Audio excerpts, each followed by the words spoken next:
This is Sridhar Kadari, Senior Journalist, Managing Editor, Vimedia News. Telangana Christian minority finance corporation అందిస్తున్న సేవలేంటి? Telangana Christian minority finance corporation managing director Sabita madam గారు ఉన్నారు. Madam గారిని అడిగి మరిన్ని వివరాలు తెలుసుకుందాం.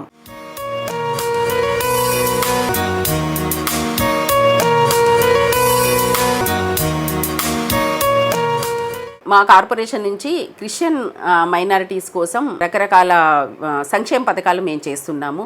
దాంట్లో ముఖ్యంగా ఏంటంటే స్కిల్ డెవలప్మెంట్ ట్రైనింగ్. ఎవరైతే నిరుద్యోగులైన యువతీ యువకులు ఎవరైతే ఉన్నారో వాళ్ళందరికీ కూడా మేము స్కిల్ డెవలప్మెంట్ ట్రైనింగ్స్ ఇచ్చి వాళ్ళకి ప్లేస్మెంట్స్ కూడా ఇప్పిస్తాము. వాళ్ళకి మినిమం శాలరీస్తో ప్లేస్మెంట్స్ కూడా ఇప్పిస్తాము. అదే తెలంగాణ మొత్తం కూడా మేము ఈ యొక్క skill development training programmes conduct చేస్తున్నాము. అదే విధంగా ఈ కార్పొరేషన్ నుంచి ఒక ప్రత్యేకమైన కార్యక్రమం ఏంటంటే వెల్ఫేర్ స్కీమ్స్ అని కింద చర్చెస్ కన్స్ట్రక్షన్ కోసము, రిపేర్స్ కోసము, తర్వాత వాటి కాంపౌండ్ వాల్స్ కన్స్ట్రక్షన్ వాటి కోసం కూడా మేము నిధులు విడుదల చేయడం జరుగుతుంది. అంతేకాకుండా క్రిస్టియన్ కమ్యూనిటీలో ఒక బర్నింగ్ ప్రాబ్లం ఏంటంటే గ్రేవ్ యార్డ్స్ లేకపోవడం అనేది ఒక ముఖ్యమైన సమస్య. ఎందుకంటే మనకు తెలుసు రాను రాను పాపులేషన్ ఎక్కువైపోతుంది, ప్లేస్ తక్కువైపోతుంది. సో ఈ సమస్య గురించి మేము ప్రతిపాదనలు పెట్టి గవర్నమెంట్కి దాదాపు 4 కోట్ల రూపాయలు ఈ యొక్క బరేల్ గ్రౌండ్స్ డెవలప్మెంట్ కోసం కూడా మేము ఫండ్స్ రిలీజ్ చేయించడం జరిగింది డిస్ట్రిక్ట్ కలెక్టర్స్కి. అంతేకాకుండా రీసెంట్గా అంటే ఈ జూలై నెలలోనే మేము ఒక కొత్త స్కీమ్ కూడా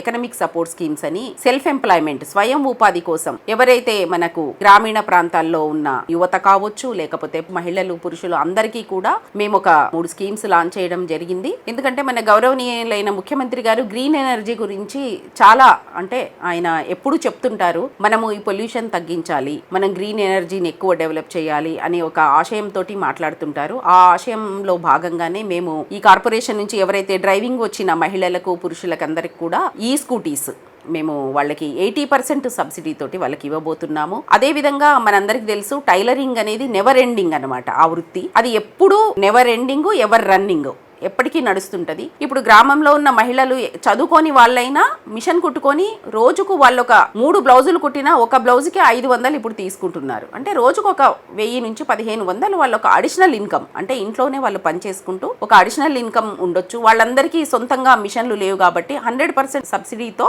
మనకి ఎవరైతే దారిద్ర్య రేఖ దిగువనున్న క్రిస్టియన్ మహిళలందరికీ కూడా ఉచితంగా కుట్టు మిషన్లు కూడా మనం ఈ స్కీమ్ ద్వారా ఇస్తున్నాము స్వయం ఉపాధి కోసం. అదే విధంగా మనకి గ్రామాల్లో చిన్న చిన్న వ్యాపారాలు చేసుకునే వాళ్ళు ఉంటారు. ఇప్పుడు పెద్ద వ్యాపారస్తులు అనుకోండి, బ్యాంకు నుంచి వాళ్ళు లోన్స్ తెచ్చుకుంటారు, లేకపోతే వాళ్ళకి ఇంకా ఫైనాన్స్ నుంచి తెచ్చుకుంటారు, ఇంకెక్కడి నుంచైనా వాళ్ళు తీసుకోగలరు. కానీ గ్రామంలో ఎవరైతే మనకి వైట్ రేషన్ కార్డు ఉండి నిరుపేదలైన ప్రజలు ఉన్నారో వాళ్ళందరికీ కూడా ఈ చిన్న చిన్న బిజినెస్ పెట్టుకోవడం కోసం కూడా ఒక 100% సబ్సిడీతో ఒక 50,000 రూపాయలు వాళ్ళకి పెట్టి బిజినెస్ కోసం అని చెప్పేసి కూడా మేము ఈ స్కీమ్ లో ప్రపోజ్ చేయడం జరిగింది. ఇప్పుడు క్రిస్టియన్ మైనారిటీస్ నుంచి మేము ఆన్లైన్ ద్వారా వీళ్ళందరికీ కూడా దరఖాస్తుల్ని మేము ఆహ్వానిస్తున్నాము.